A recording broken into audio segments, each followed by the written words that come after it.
नमस्कार, सन्मार्ग लाइव में आपका स्वागत है। आपके साथ मैं हूं खुशबू राय। इस न्यूज़ रूम में हम आपको बताएंगे कि क्या कुछ खास रहा पूरे दिन में। सबसे पहले बात करेंगे अपने सहयोगी चंदन वर्मा से और जानेंगे उनके पास क्या कुछ खास है। जी चंदन।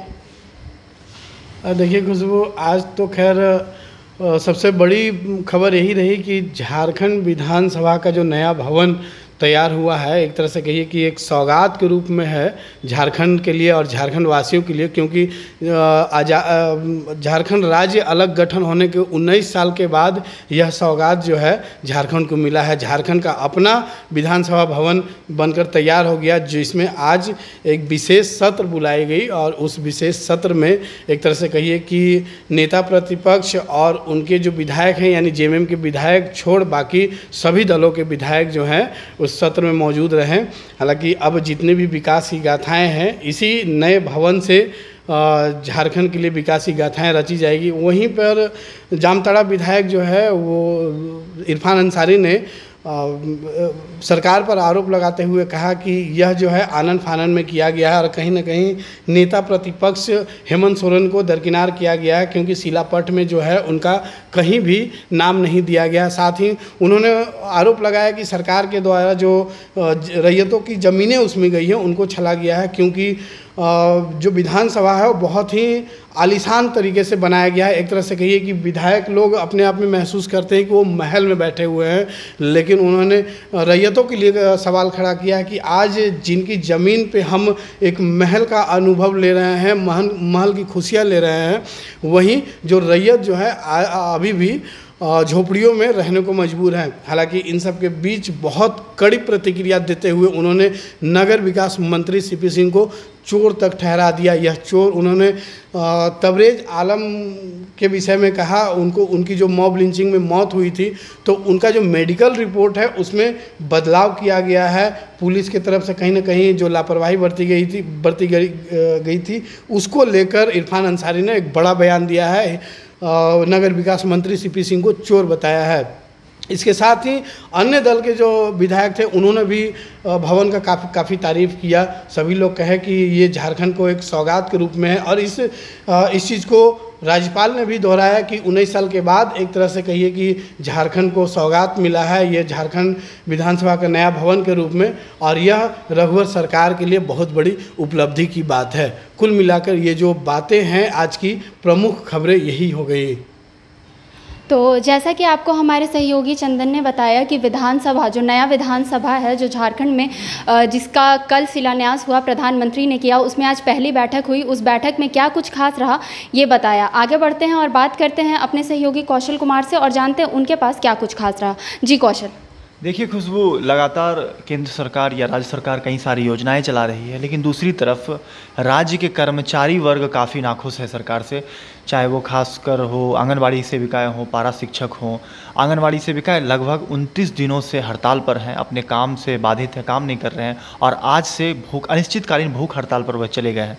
तो उनका साफ तौर पे कहना है कि सरकार बड़े बड़े योजनाएं लागू कर रही है, चालू कर रही है, लेकिन कर्मचारियों वर्ग को खुश क्यों नहीं कर पा रहे। आखिर ये एक सोचने वाली बात है कि आखिर जो राज्य के कर्मचारी होते हैं जब वही खुश नहीं रहेंगे, उन्हें समय पे वेतनमान नहीं दिया जाएगा, मानदेय नहीं दिया जाएगा, तो आखिर राज्य का विकास या देश का विकास की बात जो बड़े बड़े दावे मुख्यमंत्री या प्रधानमंत्री करते हैं यह धरातल पर कैसे आखिर उतरेगा।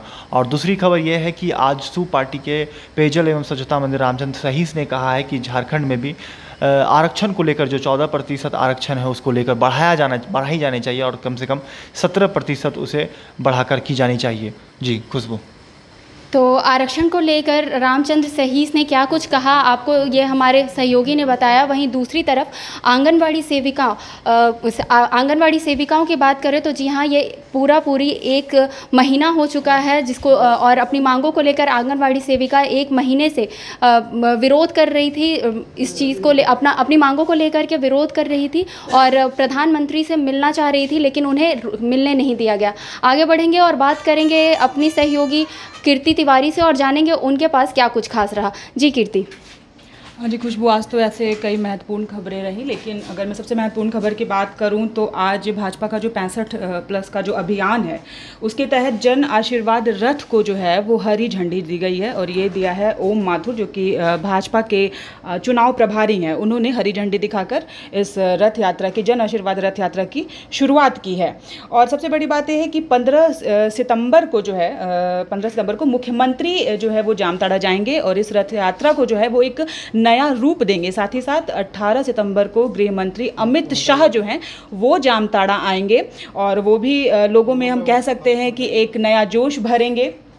और साथ ही साथ 18 को संताल परगना में मुख्यमंत्री कृषि आशीर्वाद जो योजना है उसका भी जो है वो शुभारंभ किया जाएगा। तो अमित शाह के आने की तैयारी जो है वो भाजपा में चली रही है। साथ ही साथ 65+ का जो इनका नारा है उसे साधने की ये लोग लगातार कोशिश कर रहे हैं। और कहीं ना कहीं संताल परगना में बीजेपी जो है इस बार अपना दम दिखाना चाहती है। संताल परगना का जो गढ़ है, जेएमएम का जो गढ़ है संताल परगना, उसे भेद कर वो बीजेपी उसे अपने पाले में करना चाहती है। तो ये एक बात है। दूसरी चीज़ की नेता प्रतिपक्ष अगर मैं हेमंत सोरेन की बात करूँ तो उन्होंने कल जो नए विधानसभा का उद्घाटन हुआ है उस पर भी बयानबाजी की है और सीधे सीधे कहा है कि जो झारखंड विकास की जो बातें कर रही है बीजेपी, यानी प्रधानमंत्री की जो योजना है झारखंड विकास को के लॉन्चिंग पैड का जो नाम दिया गया है वो लॉन्चिंग नहीं बल्कि लिंचिंग पैड है। उन्होंने ये भी कहा है कि नए विधानसभा के निर्माण में जो है वो उनको खुशी नहीं है, क्योंकि ये आनन फानन की चीज़ है। बस बीजेपी इसे एक पार्टी का रूप दे रही है और बहुत ही जल्दबाजी में इस नई विधानसभा का उद्घाटन कर दिया गया है, क्योंकि वो बीजेपी के पाले में चला जाए, ताकि बीजेपी सरकार ने जो है वो इसका उद्घाटन किया है। ये बस कहा है हेमंत सोरेन ने। उन्होंने ये भी कहा है कि राज्यपाल द्रौपदी मुर्मू हैं, विधानसभा अध्यक्ष दिनेश उरांव है, उनको जो है वो बोलने का मौका नहीं दिया गया। ये भी उन्होंने निशाना साधते हुए मुख्यमंत्री पर ही निशाना साधा और स्पष्ट कहा है कि जब प्रधानमंत्री आए थे तो रघुबर दास ने मंच साझा किया और लोगों को संबोधित किया, साथ ही साथ अर्जुन मुंडा ने भी लोगों को संबोधित किया, लेकिन जो हमारे राज्य की पहली महिला है राज्यपाल द्रौपदी मुर्मू, उन्हें बोलने का मौका नहीं दिया गया। साथ ही साथ दिनेश उरांव को भी बोलने का मौका नहीं दिया गया। तो ये कहीं ना कहीं मनुवादी सोच को दर्शाता है। तो इस तरह से हेमंत सोरेन ने जो है वो पलटवार किया है। जी खुशबू। तो जैसा कि आपको हमारे सहयोगी कीर्ति ने बताया कि जन आशीर्वाद रथ यात्रा को जो है हरी झंडी मिल चुकी है। अब देखना यह है कि इससे बीजेपी को कितना फ़ायदा मिल पाता है। वहीं दूसरी तरफ विपक्ष पार्टियों का तो काम ही है सत्ता पक्ष पर आरोप लगाना या उसका विरोध करना। पर सबसे बड़ी बात यह है कि 19 सालों बाद झारखंड को अपना विधानसभा भवन मिल गया है।